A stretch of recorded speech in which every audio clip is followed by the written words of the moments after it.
কুষ্টিয়ার খোকসাতে বিএনপির প্রতিষ্ঠাবার্ষিকীর আলোচনা সভা ও সাংস্কৃতিক অনুষ্ঠানে অংশ নেন জনপ্রিয় ঢালিউড কুইন অপু বিশ্বাস।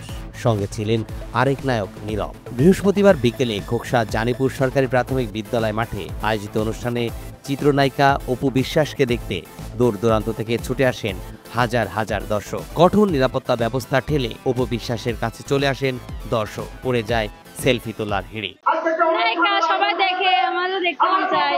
দেখলাম মানে এর আগে দেখছি ওইরকম ভাবে দেখা হয়নি। এবার ভাবছি আসলে দেখবো, ঘোরাফেরা করতেছি আশেপাশে। মানে আমরা অপু বিশ্বাসের কোনোদিন তো সামনাসামনি দেখি নাই, একটু সামনাসামনি দেখলাম, এইটা ভালো লাগছে। তিনি হচ্ছে বাংলাদেশের ঢালিউড কুইন, তাকে দেখলে তো অবশ্যই ভালো লাগবে।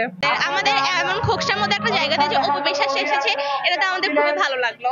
অনেক ভালো, কারণ ওরা আসছে, আমরা আইছি, আমরা অনেক আশা করেছিলাম আসার জন্য। তবে বাংলা চলচ্চিত্রের চিত্রনায়িকা মঞ্চে কোনো পারফর্ম করেননি, শুধু রাজনৈতিক বক্তব্য রেখে দ্রুতই স্থান ত্যাগ করেন। এতে মন ভাঙে অপু ভক্তদের, অনেকেই হতাশ হন। সাংস্কৃতিক অনুষ্ঠানের জন্য অপু বিশ্বাস এবং নীরবকে নিয়ে আসছিলাম, ওনাদেরকে দেখার জন্য আমরা এখানে চলে আসছিলাম এবং মোটামুটি আমরা পর্দায় দেখেছি, কিন্তু ফিজিক্যালি দেখি নাই। তো উনি কোনো ধরনের পারফরমেন্স করে নাই, উনি চলে গেছে।